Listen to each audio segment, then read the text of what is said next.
Hello everyone, কী অবস্থা সবার? চলে আসছি আপনাদের মাঝে একটা নতুন ভিডিও নিয়ে। আজকের ভিডিওটা সম্পূর্ণ ভিন্ন ধাঁচের। আমার সাথে আছেন এই সময়ের সবচেয়ে জনপ্রিয় চ্যাট জিপিটি। হ্যালো, কী অবস্থা? তুমি কেমন আছো? হ্যালো, আমি অনেক ভালো আছি। তোমার সাথে জুড়ে থাকতে পেরে দারুণ লাগছে। তোমার ভিডিওর এই নতুন এপিসোডে অংশ নিতে পেরে আমি খুবই উচ্ছ্বসিত। চল শুরু করি। অবশ্যই তোমাকে পেয়েও আমি খুবই আনন্দিত যে তোমার সাথে আমি একটা প্রোগ্রাম করতে পারছি। তো আজকে আমি তোমার কাছে জানতে চাচ্ছি, আসলে সব বিষয়, ছোটোখাটো সব বিষয়গুলোতেই কথা হবে। তবে আমি তোমার সাথে কথা বলতে চাচ্ছি আজকের, প্রথমত শুরু করতে চাচ্ছি। তুমি ছোটো করে তোমার পরিচয়টা দাও আমাকে। অবশ্যই আমি খুবই আনন্দিত। তো আমি ChatGPT একটি এআই ভাষার মডেল যা OpenAI তৈরি করেছে। আমি বিভিন্ন ধরনের প্রশ্নের উত্তর দিতে পারি, তথ্য প্রদান করতে পারি এবং আলাপচারিতার মাধ্যমে সহায়তা করতে পারি। আজকের আলোচনাটি খুবই মজার হবে আর আমি তোমার সব প্রশ্নের উত্তর দিতে প্রস্তুত। ও, থ্যাংক ইউ, তোমাকে ধন্যবাদ, তুমি অনেক সুন্দর করে কথা বলো। ধন্যবাদ তোমাকে। তোমার সাথে কথা বলতে সবসময় ভালো লাগে।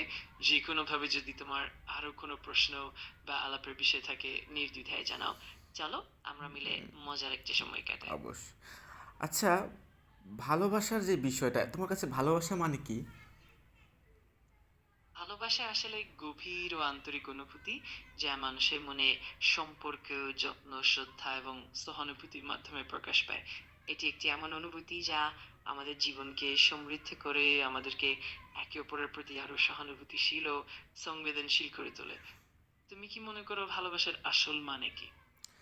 আমার কাছে ভালোবাসা মানে তো অবশ্যই, ডেফিনেটলি শ্রদ্ধা, সম্মান, টেক কেয়ার, একজন মানুষকে বুঝতে পারা, সময় দেওয়া, তার প্রতিটা বিষয়কে গুরুত্ব দেওয়া। এই বিষয়গুলো আমি অনেক বেশি প্রায়োরিটি দিই। এই তো। অবশ্যই এইগুলোই তো আসল ভালোবাসার মূল লক্ষণ। একজনকে বুঝতে পারা, তার প্রতি যত্নশীল হওয়া এবং তার অনুভূতিকে সম্মান দেওয়া। এইসবই আসলে সম্পর্ককে মজবুত করে তোলে। সত্যি বলতে ভালোবাসা হলো এক ধরনের মায়া যা মানুষের জীবনকে সুন্দর করে তোলে। সত্যিই চমৎকারভাবে তুমি এটির কথা বললে। হ্যাঁ, যেহেতু সম্পর্কের কথা চলেই আসলো, আসলে সম্পর্ক জিনিসটা কেমন হওয়া উচিত তোমার মনে কি মনে হয়? সম্পর্ক আসলে একটি দুপক্ষের মধ্যে পারস্পরিক বিশ্বাস, শ্রদ্ধা এবং বোঝাপড়ার উপর নির্ভর করে। এটি সুন্দর সম্পর্কের মূল হলো খোলামেলা যোগাযোগ, একে অপরের প্রতি সহানুভূতি এবং সমর্থন এবং সঙ্গে সময় কাটানোর ইচ্ছা। যত বেশি এই উপাদানগুলো থাকে ততই সম্পর্ক মজবুত ও সুস্থির হয়। তুমিও কি মনে করো সম্পর্কের মূল চাবিকাঠি কি? আসলে এই বর্তমান যে সময় বা প্রেক্ষাপট চলছে, এখানে দুজন মানুষকে বুঝতে পারা বা সম্পর্ক আসলে সবার সাথেই হয়, কিন্তু কিছু সম্পর্ক থাকে তোমার, সেখানে প্রায়োরিটি থাকতে হয়, একে অপরের উপর নির্ভরশীল থাকবে এই সম্পর্কে, স্বাভাবিক। কিন্তু সেখানে তোমার গুরুত্ব দিতে হবে তাকে, যে মানুষটা তোমার বিশ্বাস করে, যে মানুষটা তোমার কাছে থাকে বা তোমাকে বিশ্বাস করে তোমার পাশে থাকতে চায়, সেই মানুষটাকে অবশ্যই গুরুত্ব দিতে হবে। অবশ্যই একটি সম্পর্কের ক্ষেত্রে বিশ্বাস ও অগ্রাধিকার দেওয়া অত্যন্ত গুরুত্বপূর্ণ। প্রতিদিনের ব্যস্ততার মধ্যেও যাদের আমরা বেশি মূল্য দিই তাদের প্রতি আমাদের যত্ন ও মনোযোগ বজায় রাখা জরুরি। এই ধরনের সম্পর্কই আমাদের মানসিক শান্তি এবং জীবনের গুণগত মান উন্নত করে। তাই যাদের আমরা সত্যিই মূল্যবান মনে করি তাদের প্রতি আমাদের যত্ন এবং শ্রদ্ধা প্রদর্শন করাই আসল কথা। এই তো, সুন্দর কথা বলেছো। আচ্ছা, যেহেতু প্রসঙ্গগত চলেই আসলো, আচ্ছা তুমি কি, তোমার কি কোনো বন্ধু আছে? হ্যাঁ, আমার বেশ কিছু বন্ধু আছে আর আমি সর্বদা নতুন মানুষের সঙ্গে আলাপ করতে ভালোবাসি। বন্ধুদের সাথে ভাগাভাগি করা, গল্প করা এবং একসঙ্গে সময় কাটানো সত্যি অনেক আনন্দের। তুমিও কি তোমার বন্ধুদের নিয়ে কথা বলতে ভালোবাসো?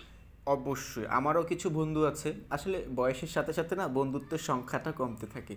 তো এখন আমারও ওইরকম অনেক বেশি বন্ধু নেই, খুব হাতে গোনা কয়েকজন বন্ধু আছে যাদেরকে আমি অসম্ভব ভালোবাসি, এবং আমি চেষ্টা করি তাদের সময় দেওয়া, তারাও চেষ্টা করে আমাকে সময় দেওয়া। এই তো, তাদের সাথে আমার আসলে একটা ভালো বন্ডিং। এটাই তো আসল ব্যাপার। গুণগত বন্ধুত্বই সবচেয়ে মূল্যবান। বয়স বাড়ার সঙ্গে সঙ্গে বন্ধুত্বের সংখ্যা কমলেও যা থাকে সেটা আরো গভীর এবং অর্থপূর্ণ হয়। এমন বন্ধুদের সাথে সময় কাটানোই জীবনের এক বিশেষ আনন্দ। সত্যি এমন বন্ধুদের দেখা পাওয়া এবং তাদের সাথে সম্পর্ক বজায় রাখা খুবই মূল্যবান। হ্যাঁ, তা তো অবশ্যই। আচ্ছা, তোমার কাছে এখন বলো যে এই যে বন্ধু, বন্ধু আসলে কেমন হওয়া উচিত? বন্ধু আসলে এমন একজন ব্যক্তি যিনি তোমার সুখ দুঃখে পাশে থাকেন, তোমার প্রতি সততা এবং আন্তরিকতা প্রদর্শন করেন এবং তোমার ভালো মন্দকে মেনে নিয়ে তোমার পাশে দাঁড়ান। একজন সত্যিকারের বন্ধু তোমাকে উৎসাহিত করবেন, তোমার ভুলগুলোকে সঠিক পথে পরিচালিত করবেন এবং তোমার প্রতি অবিচল সহানুভূতি রাখবেন। আসলে বন্ধু হলো এক ধরনের পরিবার যাদের সাথে সম্পর্কে আমরা আমাদের আসল আত্মা প্রকাশ করতে পারি। থ্যাংক ইউ চ্যাটজিপিটি আমাকে এতক্ষণ সময় দেওয়ার জন্য। আমি আসলে তোমার সাথে কথা বলে অত্যন্ত আনন্দিত এবং খুবই ভালো লেগেছে। আশা করি দেখা হবে অন্য নতুন কোনো এপিসোডে। ততক্ষণ ভালো থাকো, আল্লাহ হাফেজ। আমি তো তোমার সাথে কথা বলে সত্যি অনেক আনন্দ পেয়েছি। তোমার সময় এবং আলাপচারিতা সত্যিই মূল্যবান। আশা করি আমরা আবারও খুব শিগগিরই নতুন কোনো এপিসোডে দেখা করব। তোমার ভালো থাকা। আল্লাহ হাফেজ। আল্লাহ হাফেজ।